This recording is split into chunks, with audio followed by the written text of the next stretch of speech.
Dikatakan berbahagia adalah mereka yang mendengar dan melakukan firman Tuhan. Haleluya.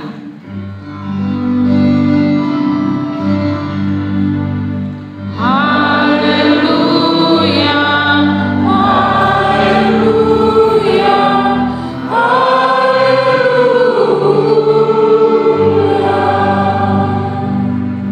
Silakan duduk. Shalom. Salam damai sejahtera buat semua anak-anak Tuhan. Kita ada di hari Minggu yang kedua di bulan Juli. Kita masih ada di bulan pendidikan, di mana kita terus belajar tentang bagaimana sebuah proses itu menjadikan kita menjadi sesuatu yang lebih baik. Karena itu tema perenungan bagi kita sekalian di minggu ini ialah beri diri untuk diproses Tuhan. Ada orang-orang yang mengatakan bahwa hasil tidak mengkhianati proses. Artinya banyak kali dalam kehidupan ini orang sampai pada sebuah hasil yang baik tentu melewati proses yang luar biasa. Berbicara demikian, saya ingat akan dua tokoh besar, yaitu sebut saja Abraham.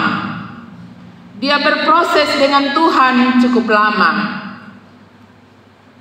Ketika usia 75 tahun, ia dipanggil keluar dari zona nyaman. Dari Mesopotamia ia dipanggil dan diutus ke Kanaan. Dengan sebuah janji, Tuhan ketika memanggil Abraham untuk keluar dari Mesopotamia, Allah memberikan janji bahwa kamu akan diberikan keturunan seperti pasir di laut dan seperti bintang di langit. Janji itu digenapi setelah 25 tahun. Jadi di usia 100 baru Ishak lahir. Tentu ini sesuatu yang tidak mudah, sebuah proses yang tidak mudah, melewati berbagai tantangan, bahkan ia harus mengawini Hagar untuk mendapatkan Ismail. Tokoh yang kedua misalnya Yusuf, ia juga melewati sebuah proses yang panjang. Ia dijual oleh saudara-saudaranya sendiri sekitar usia antara 15, 16, 17 tahun waktu itu. Dan ia dipanggil oleh Firaun saat ia menghadap Firaun, dan ia pada akhirnya diangkat menjadi tangan kanan Firaun di usia 30. 13 tahun ia berproses dengan Tuhan. Dan itu tidak mudah dilewati oleh Yusuf.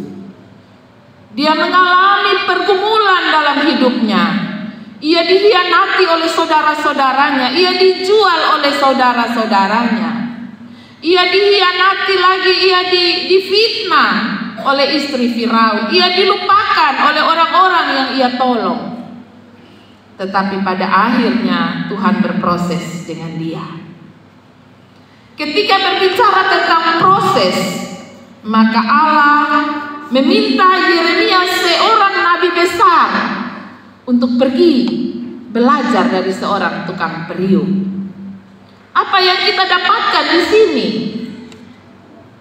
Saudara-saudaraku yang dikasihi, hal yang pertama, bahwa Tuhan bisa pakai siapa saja agar berproses dengan hidup kita. Tuhan bisa pakai siapa saja agar kita belajar untuk menjalani proses hidup ini. Sama seperti seorang nabi besar, Yeremia. Ia disuruh oleh Tuhan, pergilah ke rumah tukang periuk, orang yang selama ini berhadapan dengan tanah liat. Tentu dia penampilan tidak pernah bagus, karena dia dolek terus, karena dia hari-hari dia urusan tanah saja. Tetapi dari orang itu Yeremia bisa belajar banyak hal, dan Tuhan meminta Yeremia belajar darinya. Hal yang kedua, ketika ia ada di rumah tukang periuk, dia saya belajar bahwa seorang tukang periuk terus bekerja. Dia tidak pernah berhenti bekerja. Dia terus bekerja sampai ia mendapatkan hasil yang baik. Dia tidak berhenti. Ketika ada yang rusak, dia ulang lagi. Dia ulang lagi, dia bentuk lagi. Bagian mana yang kurang bagus, dia terus bekerja. Dia membentuk terus sampai dia mendapatkan apa yang sesuai dengan maksudnya. Hal yang ketiga, seorang tukang periuk tidak cepat puas. Seorang tukang periuk tidak cepat puas. Dia selalu melakukan segala sesuatu. Dia bentuk, dia buat, dia buat, dia buat. Ya. Dia terus bekerja. Dia tidak puas dengan hasil yang itu-itu saja. Hal yang ketiga, jika bencana di tangannya rusak atau tidak sesuai, ia bahkan mau membentuk ulang. Ia bahkan mau membentuk ulang menurut pandangannya yang baik. Hal yang keempat, bahwa setiap tanah yang ada di tangannya pasti dibentuk. Setiap tanah yang ada di tangannya pasti dibentuk untuk menjadi sesuatu yang berguna dan bermanfaat. Ia dapat membentuk menjadi periuk yang nanti sepanjang hidup periuk itu hanya ada di atas rao. Ia juga dapat membuat sebuah cangkir yang cantik yang ia akan selalu disediakan atau dihidangkan di meja yang baik. Apapun itu, ketika ia ada di tangan tukang periuk, ia pasti membentuknya menjadi baik. Seorang tukang periuk dengan pengalaman dan keterampilannya, dia memastikan fungsi, dia memastikan bentuk, dia memastikan ukuran. Seperti apa bencana yang akan dia bentuk. Saudara-saudaraku yang kekasih dalam kasih Tuhan kita Yesus Kristus, saya dan saudara ada dalam proses pembentukan Tuhan. Dari sini Yeremia belajar banyak hal. Dia belajar tentang bagaimana kehidupan umat Israel yang keras kepala dan keras tengkuk. Di ayat 12 dapat kita simpulkan bagaimana kondisi umat Israel itu. Meskipun sudah dikasih tahu, sudah diinformasikan, sudah diajar, sudah dinubuatkan oleh Yeremia, tapi umat Israel tetap keras kepala. Di ayat 12 dia bilang begini, tidak ada gunanya. Ya, orang Israel menghadap Yeremia, dia bilang, lu boleh omong di situ, tapi mau buat apa yang mau. Sebab kami hendak berkelakuan mengikuti rencana kami, dan masing-masing hendak bertindak mengikuti kedegilan hatinya yang jahat. Saudara-saudaraku yang kekasih, seringkali kita berontak terhadap proses yang sedang kita jalani. Kita marah, kita kecewa, kita berpikir sesuatu yang tidak ada dalam rancangan Tuhan. Kekasih Tuhan sekalian, ayat 6. Ketika Yeremia sedang memandang dan belajar dari tukang periuk, Allah mengatakan firman-Nya kepada Yeremia, masakan aku tidak dapat bertindak kepada kamu seperti tukang periuk, hai kaum Israel? Saudara-saudaraku yang kekasih, hal yang bisa dilakukan oleh tukang periuk bahkan lebih bisa dilakukan oleh Allah. Ayat 7, 8, 9, 10. Apa yang ia rancangkan bahkan ia bisa mengubahnya. Segala yang ada dalam rancangan Allah, Allah bisa mengubahnya. ketika kita merespon terhadap proses yang sedang Tuhan buat dalam hidup kita dengan respon yang salah, respon yang keliru.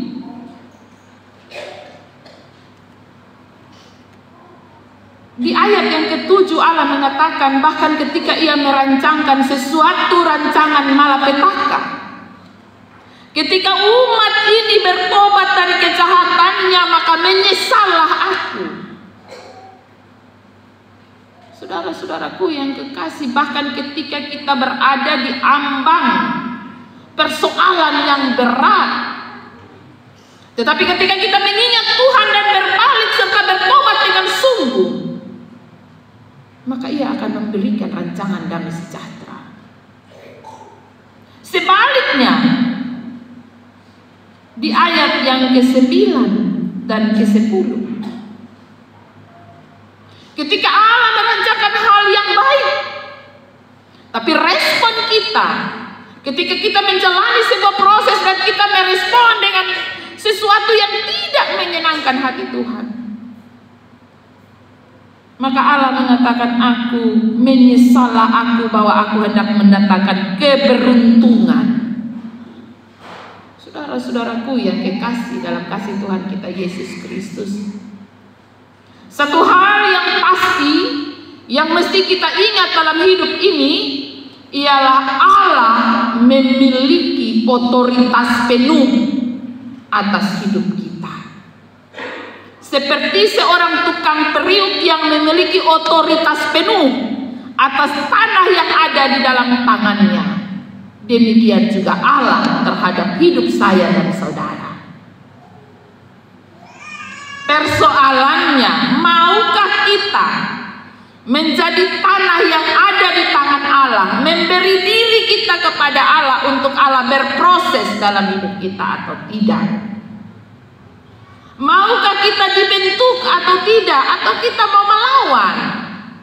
Papa mama tidak ada cerita. Seperti tanah yang tidak bisa melakukan apa-apa selain memasrahkan hidupnya pada keputusan sang tukang periuk. Demikian juga kehidupan kita sebagai orang percaya. Mestinya respon-respon kita terhadap segala perkara-perkara yang Tuhan izinkan terjadi dalam hidup kita menolong kita untuk berproses semakin mendekatkan diri kepada Tuhan. Jangan pernah kita meninggalkan Tuhan untuk sebuah proses yang belum selesai. Ketika tanah liat itu terlepas dari tangan si tukang periuk, maka dia berhenti berproses. Dia tidak akan sampai selesai menjadi seperti yang Tuhan izinkan atau Tuhan inginkan. Itulah kehidupan kita. Teruslah melekat pada Allah. Berilah dirimu kepadanya dan biarkanlah dia terus berproses dalam hidup kita. Jangan pernah melepaskan diri kita dari genggamannya.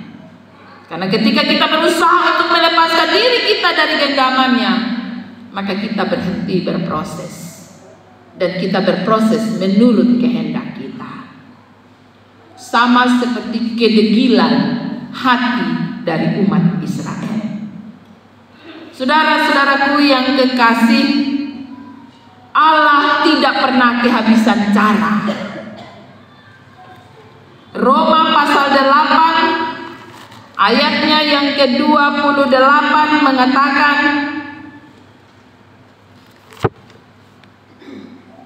kita tahu sekarang bahwa Allah turut bekerja dalam segala sesuatu untuk mendatangkan kebaikan bagi mereka yang mengasihi Dia, yaitu bagi mereka yang terpanggil sesuai dengan rencana Allah. Karena itu di minggu ini, marilah kita terus ada di dalam genggaman Tuhan. Biarkan Tuhan berproses dalam hidup ini. Yakinkan pada diri kita bahwa tidak ada proses yang salah yang Tuhan buat. Yang pasti Tuhan selalu memberikan yang terbaik bagi hidup kita. Tuhan Yesus memberkati firman-Nya, menolong saya dan saudara dalam berproses menjalani hari-hari hidup kita. Amin.